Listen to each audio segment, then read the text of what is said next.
ദേവരാഗം രചനാ സംഭാഷണം മൈഥിലി മിത്ര ഭാഗം 4. വൈശാഖിക്ക് നല്ല കോളേജ് ഇല്ലാത്തതുകൊണ്ടാണോ ഈ പട്ടിക്കാട്ടിൽ തന്നെ പഠിക്കാൻ വന്നത്? മഹാദേവൻ ക്ലാസ്സിൽ നിന്ന് ഇറങ്ങിപ്പോയെന്ന് കണ്ടതും ഭാസ്കരൻ അവളുടെ നേരെ തിരിഞ്ഞിരുന്നു. അയ്യോ അങ്കിൾ, ഇവിടെ നല്ലതല്ലേ, അധികം ബഹളങ്ങളൊന്നുമില്ലാതെ പീസ്ഫുള്ളായിട്ടുള്ള സ്ഥലം. വൈശാഖി അയാളെ നോക്കി ചിരിച്ചു. എൻ്റെ പൊന്നുകുഞ്ഞെ, അങ്കിൾ എന്നൊക്കെ വിളിച്ച് എന്നിലെ യൂത്തനെ നീ കൊന്നു കളയല്ല്. വേണമെങ്കിൽ ഭാസ്കർ എന്ന് വിളിച്ചോ, അല്ലെങ്കിൽ ബാലു എന്ന്. എത്രയൊക്കെ ആയാലും നമ്മൾ ഒരേ ക്ലാസ്സിൽ പഠിക്കുന്ന സ്റ്റുഡൻസ് അല്ലേ കുഞ്ഞേ. ഇട്ടിരിക്കുന്ന ഷർട്ടിൻ്റെ കോളർ പൊക്കി പിടിച്ചുകൊണ്ട് ഭാസ്കരൻ അവളെ നോക്കി കണ്ണിറുക്കി കാട്ടി. അത് ശരിയാ, ഈ ഭാസ്കർ എന്നുള്ള പേരിനൊരു ഗുമ്മില്ല, അതുകൊണ്ട് ഞാൻ ബാലു എന്ന് വിളിച്ചോളാം. അവളും പരിചയഭാവത്തിൽ അയാളെ നോക്കി ചിരിച്ചു. പിന്നെ അല്ല, അപ്പോൾ ഫ്രണ്ട്സ്? ഭാസ്കരൻ തൻ്റെ വലം കൈ അവൾക്ക് നേരെ നീട്ടി. ഫ്രണ്ട്സ്. അവളും അയാൾക്ക് ഷേക്ക് ഹാൻഡ് നൽകി. ഞാൻ ജോബിൻ. അപ്പോഴാണ് ഭാസ്കരൻ്റെ തൊട്ടടുത്തിരുന്നവൻ അയാൾക്ക് നേരെ തൻ്റെ വലം കൈ നീട്ടിയത്. ഭാസ്കർ. അവനും ഒരു ഷേക്ക് ഹാൻഡ് അയാൾ നൽകി. പിന്നീട് ക്ലാസ്സിലൂടെ ഓടി നടന്ന് എല്ലാവരെയും ബാലഭാസ്കർ പരിചയപ്പെട്ടു. ആണുങ്ങളും പെണ്ണുങ്ങളും എന്നൊരു വ്യത്യാസമില്ലാതെ ഭാസ്കർ ആ കുറഞ്ഞ നേരം കൊണ്ട് ക്ലാസ്സിലെ എല്ലാവരുടെയും ബാലുവായി മാറിയിരുന്നു. അപ്പോഴേക്കും അടുത്ത സാർ ക്ലാസ്സിലേക്ക് കയറി വന്നതുകൊണ്ട് തന്നെ ഓട്ടവും ബഹളവും നിർത്തിവെച്ചിട്ട് അവരാ സാറിനെ കേട്ടുകൊണ്ടിരുന്നു. ഉച്ചയ്ക്ക് ഭക്ഷണം കഴിക്കുവാൻ ക്യാൻറ്റീനിലേക്ക് പോകുമ്പോഴാണ് വൈശാഖി അങ്ങോട്ടേക്ക് നടക്കുന്നത് ഭാസ്കരൻ്റെ ശ്രദ്ധയിൽപ്പെട്ടത്. ഹലോ. അവളുടെ അടുത്ത് ചെന്നിട്ട് സൗഹൃദഭാവത്തിൽ അയാൾ വിളിച്ചു. ബാലുവും ക്യാൻറ്റീനിലേക്കാണോ? അവൾ അയാളുടെ കൂടെ നടന്നുകൊണ്ട് തന്നെ ചോദിച്ചു. പിന്നെ അല്ലാതെ, നമ്മൾ ഈ കോളേജിൽ വന്നിട്ട് ഭക്ഷണം കഴിക്കാതെ പോകുന്നത് മോശമല്ലേ? ഭാസ്കരൻ ചിരിയോടെ പറഞ്ഞു. ബാലുവിൻ്റെ വീട് കോളേജിനടുത്തല്ലേ, വീട്ടിൽ നിന്ന് ഭക്ഷണം കൊണ്ടുവന്നൂടെ? പൊടുന്നനെ വൈശു ഒട്ടൊരു സംശയത്തോടെ തിരക്കി. അതൊക്കെ അടുത്ത് തന്നെയാണ്. രാവിലെ ഇറങ്ങുമ്പോൾ കെട്ടിയോള് പൊതി തെട്ടിത്തരികയും ചെയ്തു. ക്യാൻറ്റീനിൽ നല്ല സ്പെഷ്യൽ ഉണ്ടായെന്ന് നോക്കാൻ പോവാ. എനിക്കാണെങ്കിൽ ഇച്ചിരി ഇറച്ചിയോ ഇല്ലാതെ ഇറങ്ങത്തില്ല കൊച്ചേ. ഭാസ്കരൻ ഉള്ളിലുള്ളത് തുറന്നു പറഞ്ഞു. അത് കൊള്ളാലോ, എനിക്കാണെങ്കിൽ വീട്ടിൽ നിന്ന് കഴിക്കുന്ന ഫുഡിനോളം ഇഷ്ടം വേറൊന്നുമില്ല. സംസാരിച്ചു കൊണ്ട് നടന്നതുകൊണ്ട് ക്യാൻറ്റീൻ എത്തിയത് അവരറിഞ്ഞില്ല. ഒരു ചിക്കൻ ബിരിയാണി. കൈ കഴുകി ടേബിളിൽ ഇരുന്ന ഉടനെ തന്നെ ഭാസ്കരൻ വിളിച്ചു പറഞ്ഞു. ചിക്കൻ ബിരിയാണി ഇപ്പോൾ കഴിക്കാനാണോ?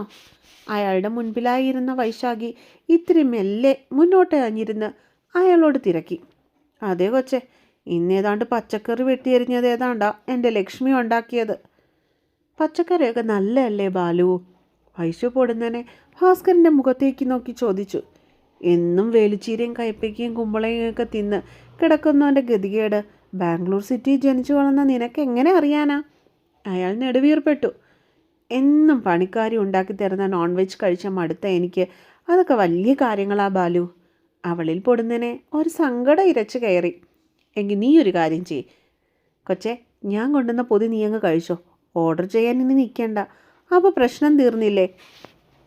വൈശാഖിയുടെ പെട്ടെന്നുള്ള മാറിയ മുഖം കണ്ടതും ഒരു ചിരിയോടെ ബാഗിൽ നിന്നും ചോറും പൊതിയെടുത്ത് അവളുടെ മുന്നിലേക്ക് വെച്ചു കൊടുത്തു ബാലു. അത് പിന്നെ ഞാൻ മുൻപിലിരിക്കുന്ന വാഴയില പൊതിയിലെ ഭക്ഷണം കഴിക്കുവാൻ വല്ലാത്ത കൊതി തോന്നിയെങ്കിലും അവൾ അത് അടക്കി പിടിച്ചുകൊണ്ട് മടിച്ചിരുന്നു. ഒരു പിന്നെയില്ല, നീ ഇതെടുത്ത് കഴിച്ചോ, ഞാനെന്താണേലും ഇന്ന് ബിരിയാണിയാ. ചോറും പൊതിയിലേക്ക് നോക്കി കണ്ണ് നിറച്ചിരിക്കുന്നവളുടെ മനസ്സിൽ എന്തോ ഒരു സങ്കടം ഉരുണ്ടുകൂടിയിരിക്കുന്നുണ്ടെന്നുള്ള കാര്യം ഇതിനോടകം തന്നെ ഭാസ്കരന് മനസ്സിലായിരുന്നു. ഒത്തിരി നന്ദി ബാലു. വാഴയില പൊതി തുറക്കുമ്പോൾ അവളുടെ കൈകൾ രണ്ടും എന്തുകൊണ്ടോ വിറച്ചിരുന്നു.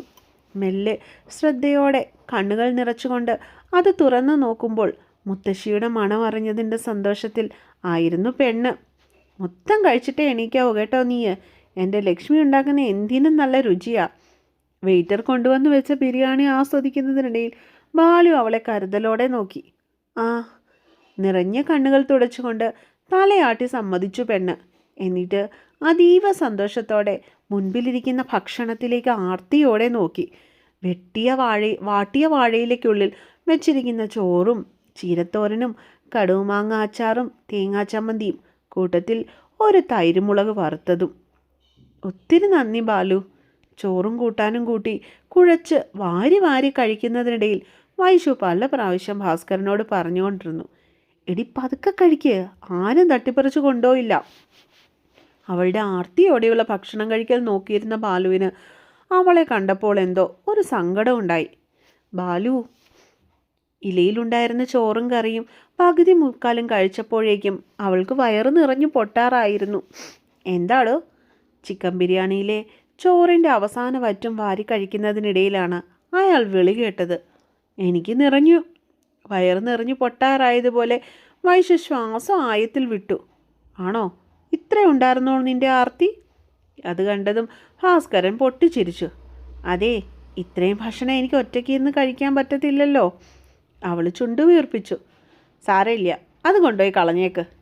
പാത്രത്തിൽ ബാലൻസ് വന്ന ചിക്കൻ കാല് കടിച്ചു പറിച്ചുകൊണ്ട് ബാലു അലസമായി പറഞ്ഞു. ഇത്രയും രുചിയുള്ള ഭക്ഷണം എനിക്ക് കളയാൻ തോന്നുന്നില്ല ബാലു. അവൾ ആ പൊതി അതുപോലെ തന്നെ മടക്കി വയ്ക്കുവാൻ തുടങ്ങി. നീ ഇത് എന്തു ചെയ്യുവാൻ പോവാ? അവളുടെ പ്രവൃത്തി കണ്ട് ഭാസ്കരന് സംശയം തോന്നി. ഹോസ്റ്റൽ ഭക്ഷണം ഒട്ടും കൊള്ളില്ല ബാലു. ഇത് കൊണ്ടുപോയാൽ എനിക്ക് വൈകിട്ടത്തേക്ക് കഴിക്കാൻ പറ്റുമല്ലോ.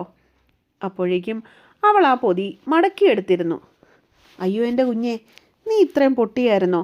ഇത് വൈകിട്ടാകുമ്പോഴേക്കും ചീത്തയായി പോവടി. അവളെ തടഞ്ഞുകൊണ്ട് ബാലു അറിയിച്ചു. അയ്യോ, ഇനിയിപ്പോൾ എന്തു ചെയ്യും? ലക്ഷ്മി ആൻ്റി രാവിലെ എഴുന്നേറ്റ് കഷ്ടപ്പെട്ട് ഉണ്ടാക്കി തന്നു വിട്ടല്ലേ. പെണ്ണിൽ സങ്കടം. അതൊന്നും സാരമില്ല, നീ കൊണ്ടുപോയി കളഞ്ഞോ. ഭാസ്കരൻ അവൾക്ക് ധൈര്യം പകർന്നു. എന്നാലും എനിക്കിത് കളയാൻ തോന്നുന്നില്ല, അത്രയ്ക്കും രുചിയുണ്ട്. പെണ്ണു വീണ്ടും വാദിച്ചു. എന്നാതിങ്ങിതാ. അവളുടെ കയ്യിലിരുന്ന ഇലപ്പൊതി അപ്പോഴേക്കും ബാലു തട്ടിപ്പറിച്ചുകൊണ്ട് അയാളുടെ മുൻപിലേക്ക് നീക്കി വെച്ച് കഴിഞ്ഞിരുന്നു.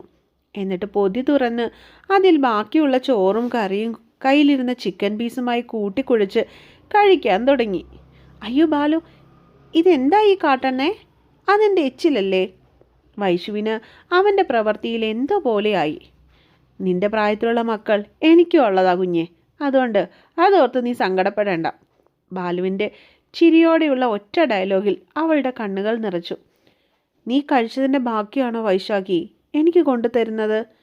രാജശേഖർ ഒരു 12 വയസ്സുകാരിയോട് അലറുന്നത് പൊടുന്നനെ വൈശാഖിയുടെ മനസ്സിലേക്ക് ഓടിയെത്തി. അതേസമയം ക്യാൻറ്റീനിലിരുന്ന് തൻ്റെ ഭക്ഷണം കഴിക്കുവാൻ വേണ്ടി വന്നവൻ ഒരുമിച്ചിരുന്ന് ആഹാരം കഴിക്കുന്ന അച്ഛനെയും വൈശാഖിയെയും കണ്ട് നെറ്റി ചുളിച്ചു. തിരിച്ചു വീട്ടിലേക്ക് പോകുവാൻ തൻ്റെ കാറും എടുത്തുകൊണ്ട് കോളേജിൻ്റെ ഗേറ്റും കടന്ന് റോഡിലേക്ക് ഇറങ്ങിയതായിരുന്നു മഹാദേവൻ. അപ്പോഴാണ് എന്തിനോ വേണ്ടി അവൻ്റെ ശ്രദ്ധ കോളേജ് മുൻപിലുള്ള ബസ് സ്റ്റോപ്പിന് മുൻപിലേക്ക് പോയത്. അവിടെ പിള്ളേരുടെ കൂടെ നിന്ന് ചിരിച്ചു മറിയുന്ന തൻ്റെ അച്ഛനെ കണ്ടതും ചെക്കൻ്റെ കണ്ണുകളൊന്ന് കുറുകി.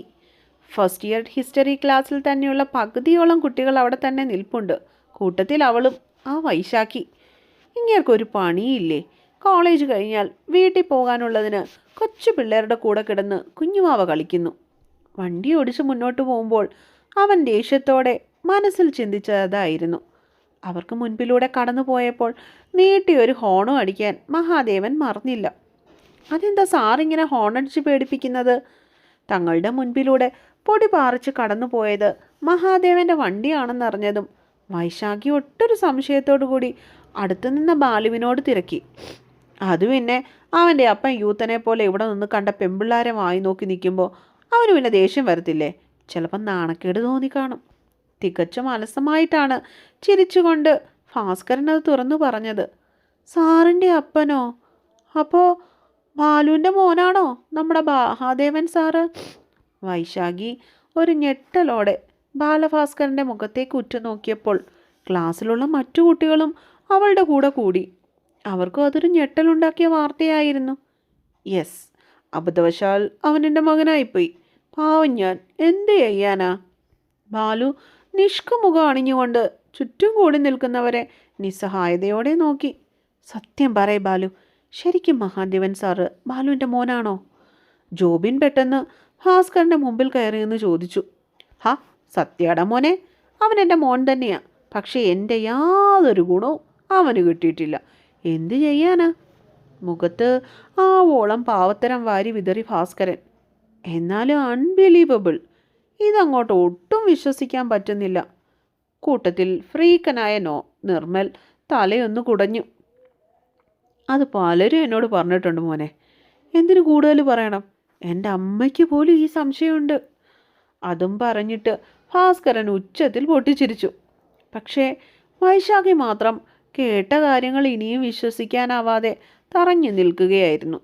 ബാലുവും മഹാദേവനും അവർ പകലും രാത്രിയും പോലെയാണ്. അത്രയ്ക്ക് വ്യത്യാസം ഇരുവരും തമ്മിലുണ്ട്. മകൻ പിശുക്കനും 70കളിൽ നിന്നും വണ്ടി കിട്ടാത്തവനുമാണെങ്കിൽ അച്ഛൻ ഇന്നുകളിലെ ന്യൂജൻ ചിന്താഗതിക്കാരന് പോളി വൈബുള്ളവനുമാണ്. തലതിരിഞ്ഞ ലോകം. അവൾ മനസ്സിൽ ചിന്തിച്ചു. അല്ല ബാലു, എനിക്കൊരു സംശയം.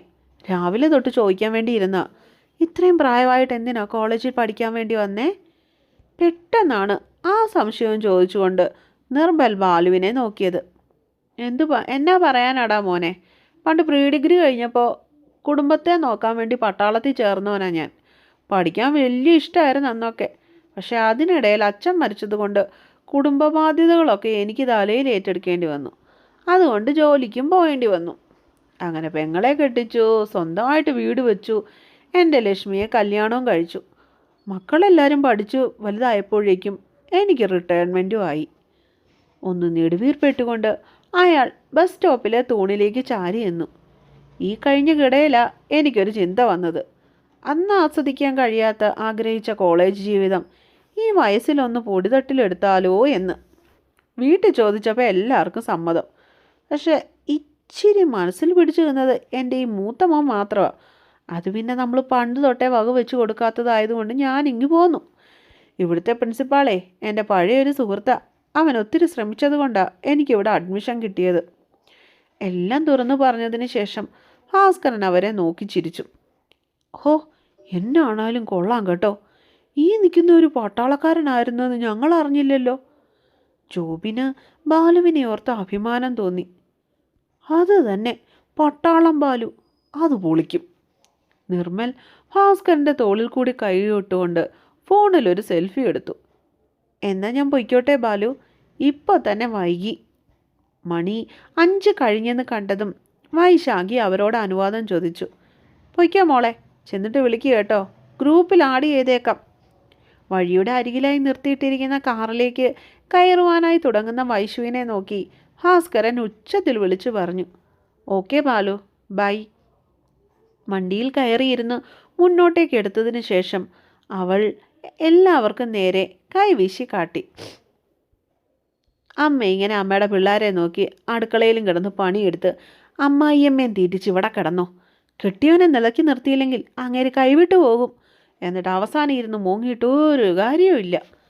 കോളേജിൽ നിന്നും ചിരിച്ചു ചെന്നവൻ ആദ്യം കണ്ടത് മുറ്റത്ത് നിൽക്കുന്ന മാവിൽ നിന്നും പൊഴിഞ്ഞു വീണ് കിടക്കുന്ന മാമ്പഴങ്ങൾ കഴുകി ഒരു പാത്രത്തിലേക്കാക്കി അത് കുഞ്ഞു കഷ്ണങ്ങളാക്കി പത്മാവതിക്ക് മുറിച്ചു കൊടുക്കുന്ന ലക്ഷ്മിയെയാണ്.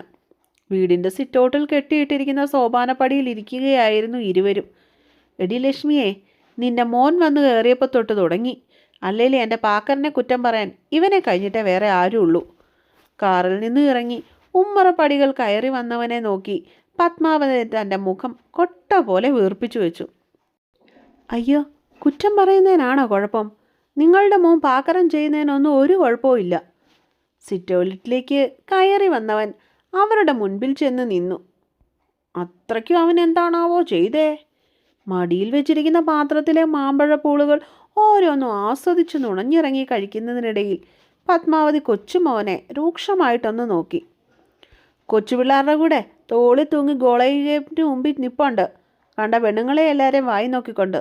പറയാനുള്ളത് ഞാൻ പറഞ്ഞു. അറിഞ്ഞില്ല കേട്ടില്ല എന്നൊന്നും ഇനി ആരും പറഞ്ഞേക്കരുത്. അത്രയും പറഞ്ഞിട്ട് ചാടി തുള്ളിക്കൊണ്ട് അകത്തേക്ക് കയറിപ്പോകുന്ന മകൻ്റെ വാക്കുകളിൽ കുടുങ്ങിക്കിടക്കുകയായിരുന്നു ലക്ഷ്മി അപ്പോൾ.